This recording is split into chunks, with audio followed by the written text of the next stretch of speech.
Olá, seja bem-vindo a todos aí a mais uma aula sobre Asterisk. E hoje nós vamos dar uma olhada um pouco por cima no caso do arquivo cp.conf. Tá? Para isso vamos entrar no diretório do Asterisk, cd espaço barra etc barra asterisk e vamos listar o diretório.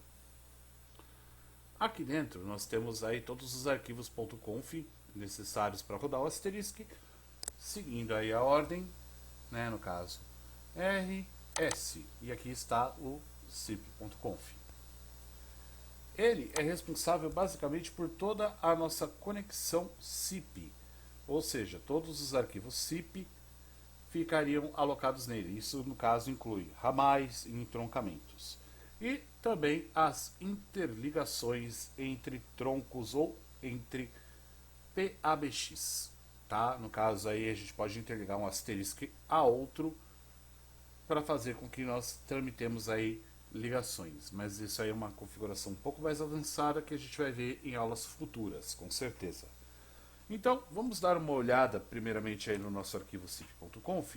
Vamos utilizar o vim cip.conf. E aqui está o arquivo de exemplo de configurações do Asterisk. Tudo que nós fizemos com relação a ramal e a entroncamentos fica aqui dentro, tá?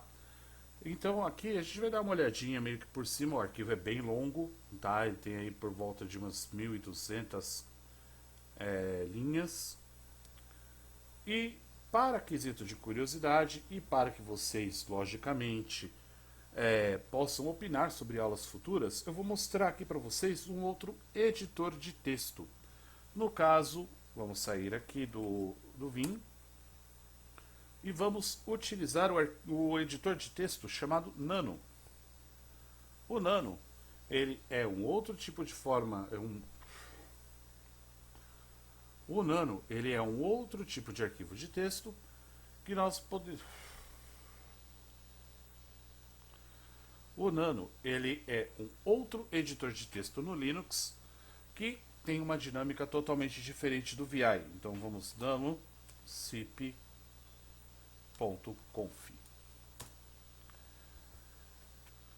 Tá, aqui ele é bem diferente aí do Vim, tá?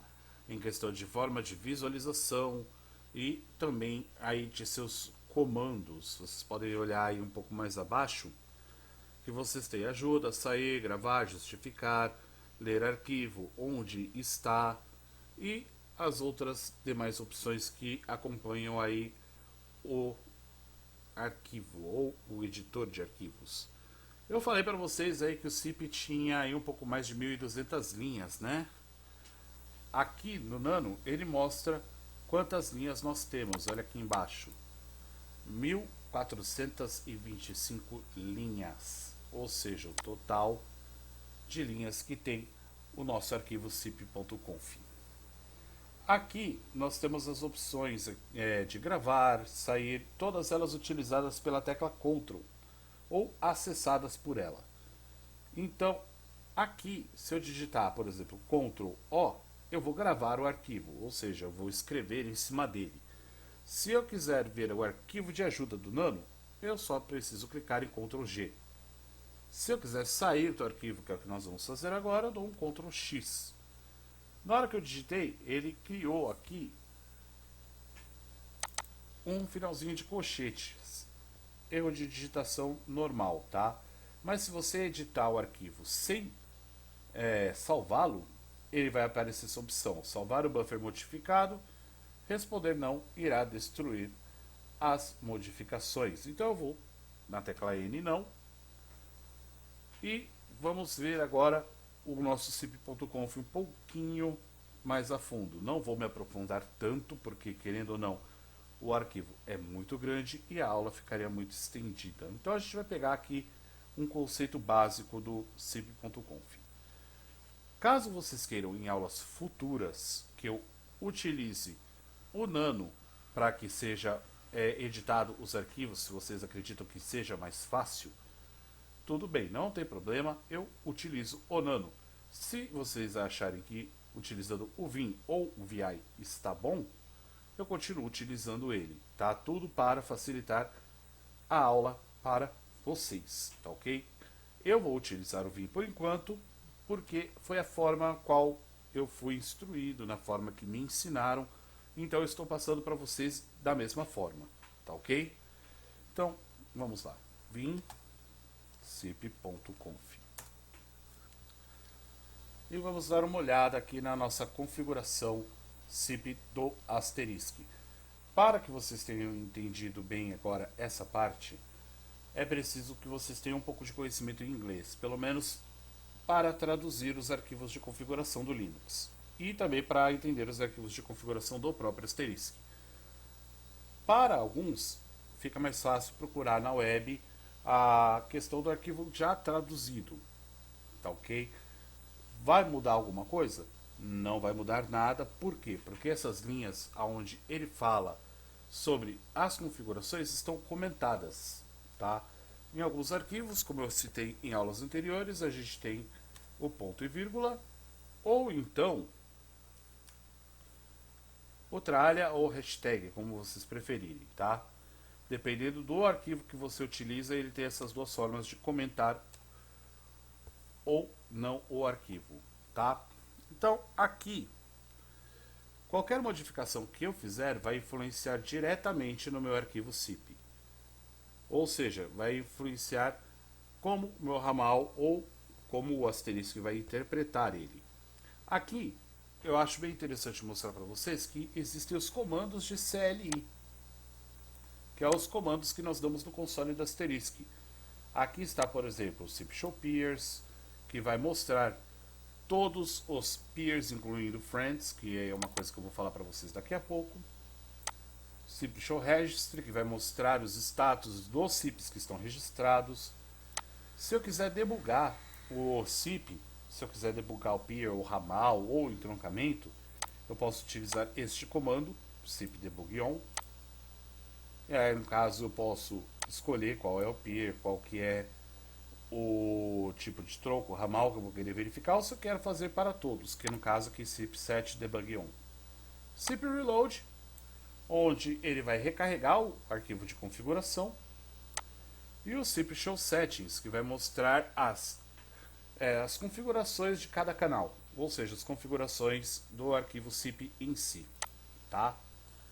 Ele tem aqui a parte embaixo, por exemplo, chamada Name and Devices, ou nomeando dispositivos. E aqui a gente já começa com as funcionalidades, tá? Temos General, Context, e aqui o General, ele é o arquivo por onde tem as configurações globais do meu peer, ou seja, as configurações globais do cip. Context seria o contexto, seria a introdução mais assim grossa por enquanto, seria a relação do tipo de contexto pelo qual a minha chamada vai ser transitada, tá? Eu posso escolher, por exemplo, o meu contexto com um nome tronco ou com um nome que eu quiser definir, no caso, quando eu nomeio um entroncamento, tá? Eu posso nomear o contexto dele, ou seja, por onde ele vai sair. Então, por exemplo, eu posso ter um arquivo cip com vários ramais, com contextos diferentes, saindo por troncos diferentes. Isso é uma versatilidade muito grande, isso te dá leque para várias coisas, tá? Aqui um pouco mais abaixo, olha aqui. Um pouco mais embaixo aqui, ó, a gente tem o bind addr, tá? No caso aí o endereço IP onde o socket do meu ramal vai escutar as ligações. No caso, eu poderia determinar, tá? No caso aqui, eu poderia determinar um IP qualquer, mas se eu quiser permitir todos os IPs, é só eu deixar 0.0.0.0. Não vai ter problemas com relação a isso, tá? Eu posso especificar, no caso aqui também, ó, em relação a IPv4, e uma coisa legal é que também posso trabalhar com IPv6. Caso você aí precise ou trabalhe numa empresa onde o IPv6 já está sendo utilizado, você pode usar esta forma aqui. No caso, bind addr, colocar o endereço dentro dos colchetes e determinar em qual porta que o SIP vai escutar ou vai tramitar as chamadas. Por padrão, tá? O SIP ele trafega entre as portas 5060 a 5070. Essas portas podem ser utilizadas de outra forma? Podem mudar? Podem. Eu posso determinar qualquer porta que eu quiser.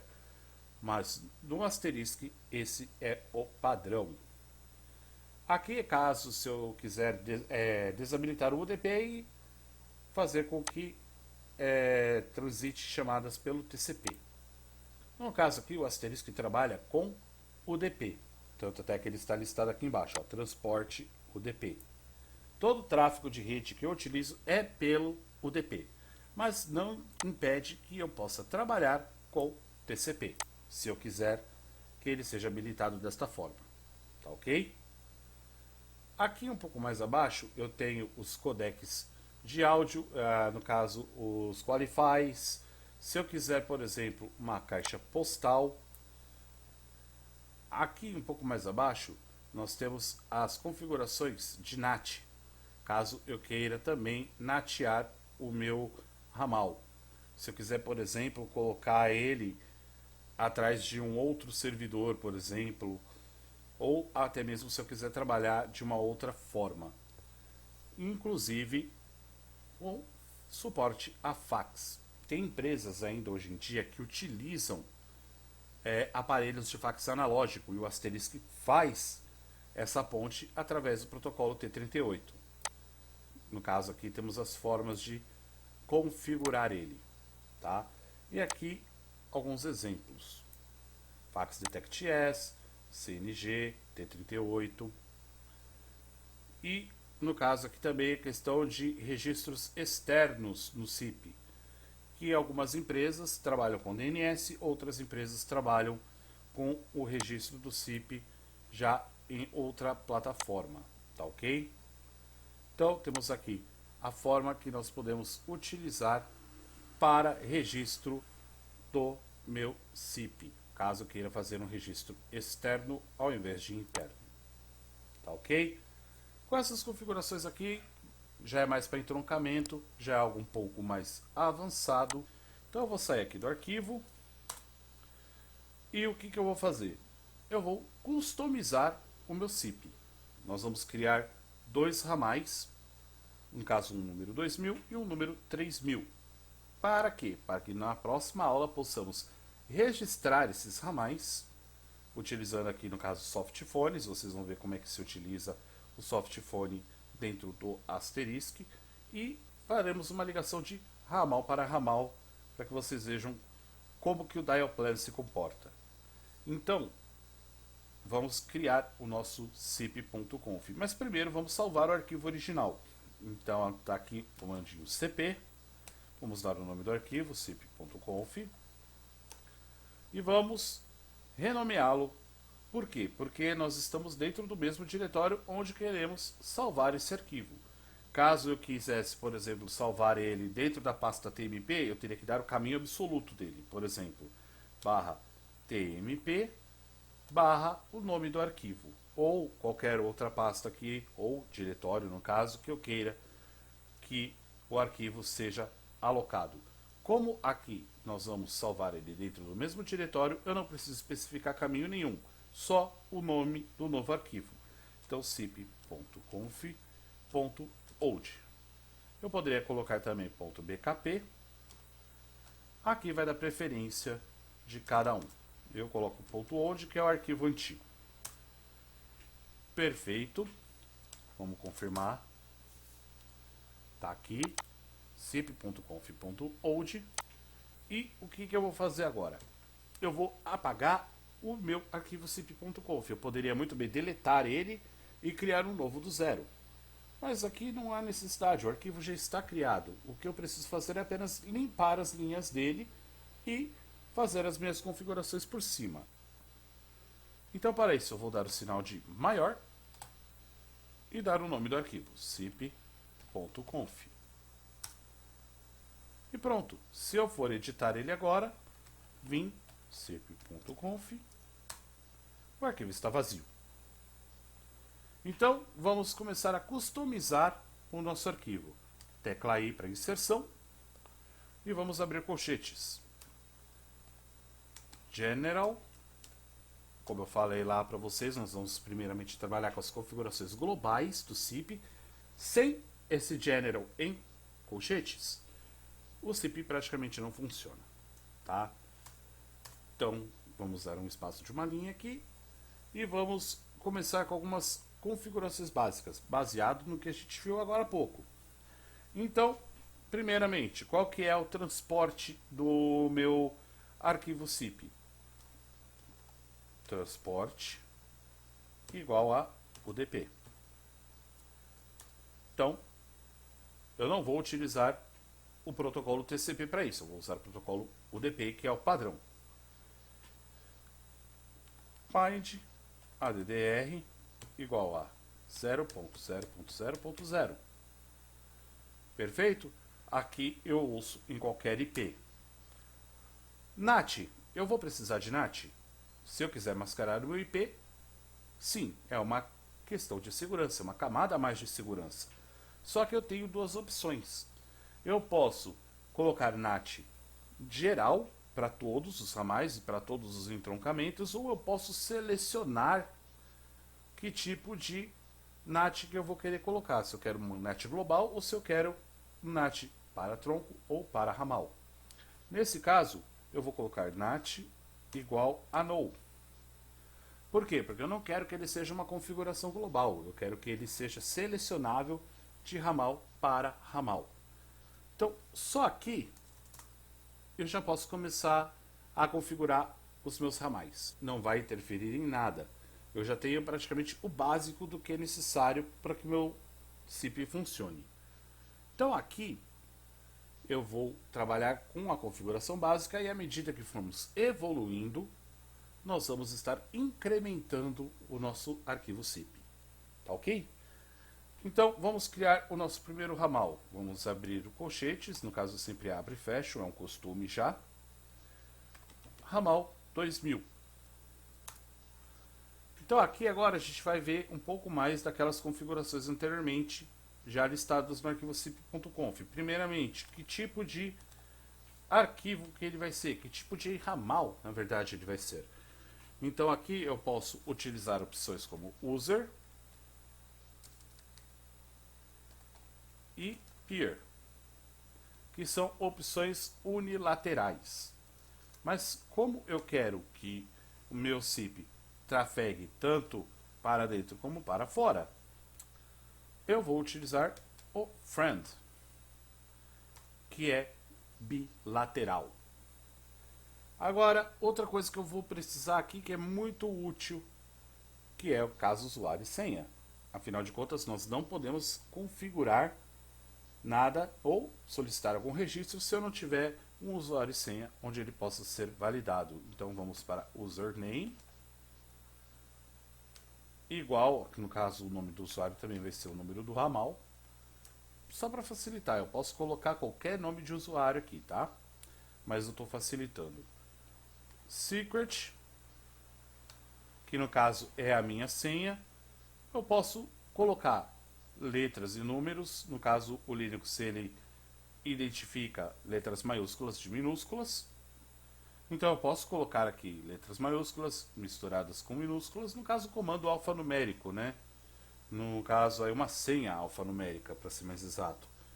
E eu posso também usar alguns caracteres especiais. Então, nesse primeiro ponto, eu vou colocar 2000 @2000.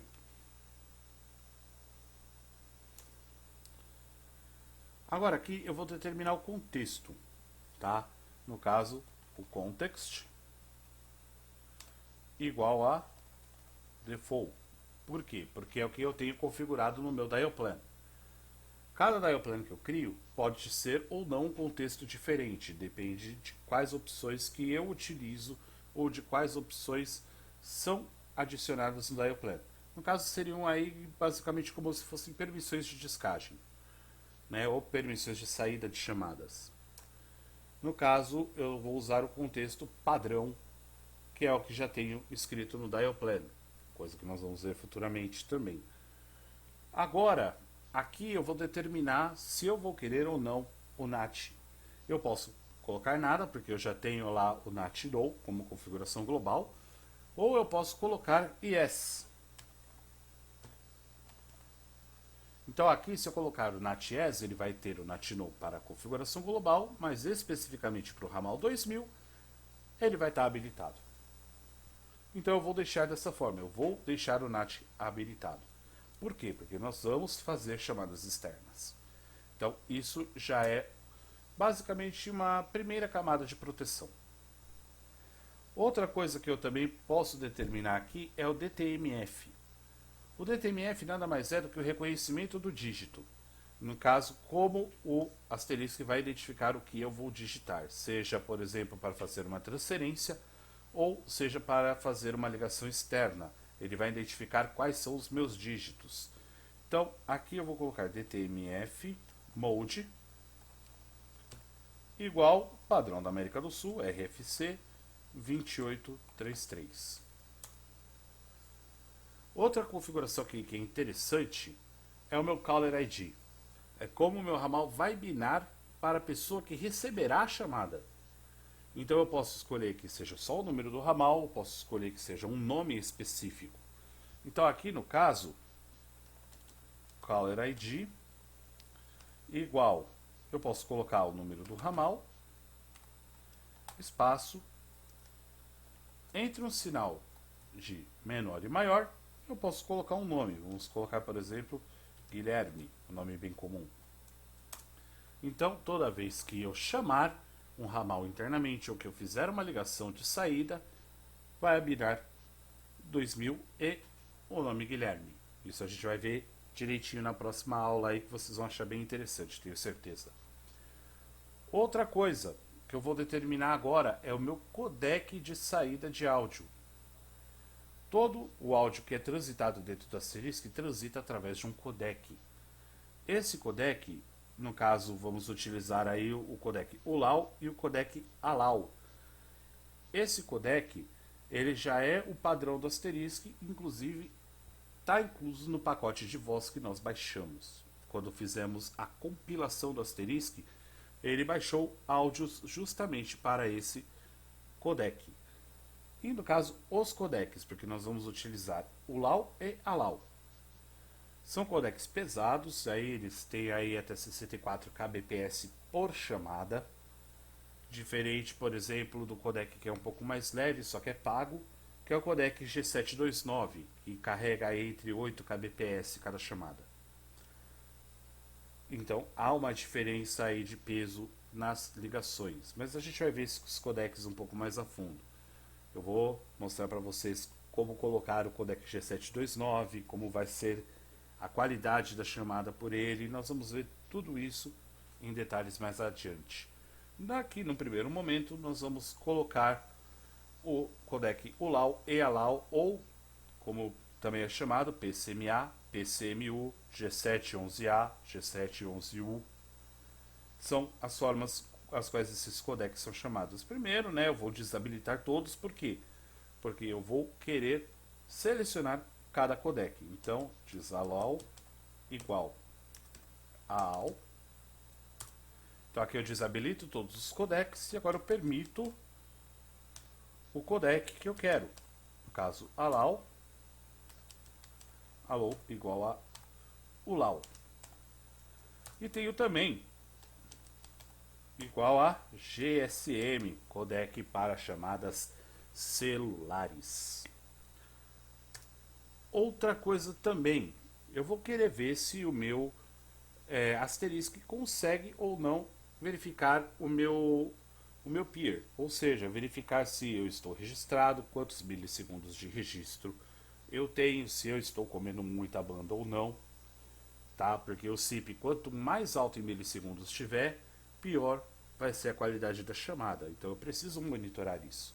Também preciso monitorar se o meu ramal está parcialmente registrado, que é o que mostra no status de Unreachable, e se ele está também conectado ou não. Eu consigo saber se ele está conectado pelo IP, mas isso aí é uma outra parte de um debug, tá? Mas no começo vamos utilizar aí a linha Qualify igual a yes, que vai me permitir ver todas essas todos esses quesitos que eu acabei de citar.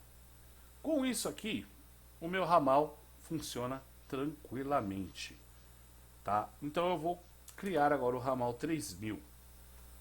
O ramal 3000, eu posso usar um recurso do MOBA aqui, que é selecionar, clicar com o botão direito, dou um OK aqui, e ele já faz uma cópia automática. A partir do momento que eu clico com o botão direito, ele pode colocar de uma vez só, ou que nem eu coloquei ali, clicando em OK, já aparece aqui.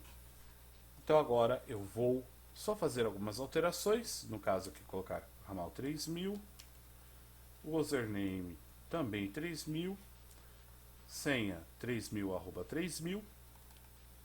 No Caller ID eu vou colocar aqui, vai, Matheus.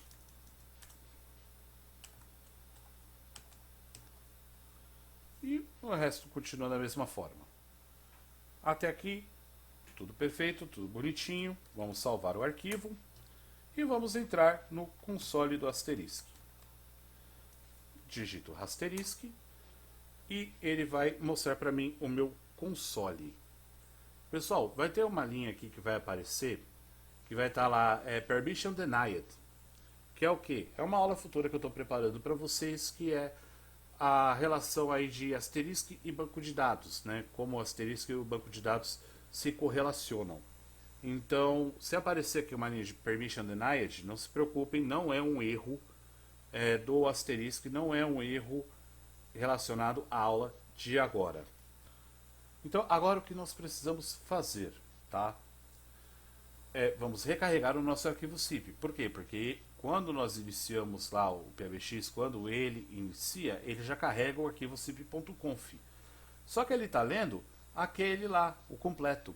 Então nós precisamos que ele faça a leitura deste. Então vamos utilizar o comando zip reload. Tá aqui, ó. Ele encontra o arquivo zip.conf e o users.conf também, e tem o zip notify. Tá? Que são arquivos que nós vamos ver também posteriormente. Até aqui, perfeito. Vamos dar um Ctrl L para limpar a tela, só para termos uma maior visibilidade. Vamos utilizar um outro comando que a gente viu lá no arquivo zip de configuração. Zip show peers. Aqui está os ramais que eu criei. Ramal 2000, a ramal 3000. Aqui no host está unspecified, que no caso ele vai ficar com o endereço de IP do meu ramal, tá? Aqui em status vocês podem ver que está unknown. Então aqui, com o qualify, ele mostra esse status aqui. Enquanto os ramais estiverem registrados, a gente vai desabilitar o qualify para que vocês vejam como fica essa linha aqui, tá ok? Então, pessoal, essa aula do zip ficou comprida, ficou um pouco mais extensa do que as aulas anteriores, mas eu queria que vocês entendessem de uma forma abrangente como que o protocolo zip funciona dentro do Asterisk, tá ok? Próxima aula, vamos registrar esses dois ramais e ver como é que o nosso dialplan se comporta, tá ok? Gostaria de agradecer a todos aí que estão visualizando as aulas, gostaria de agradecer aí a todos que se inscreveram no canal. Peço por favor que deixem o like, podem deixar os seus comentários, ativem o sininho de notificação, logicamente, após se inscreverem no meu canal. Eu espero vocês na próxima aula, fiquem com Deus e até mais.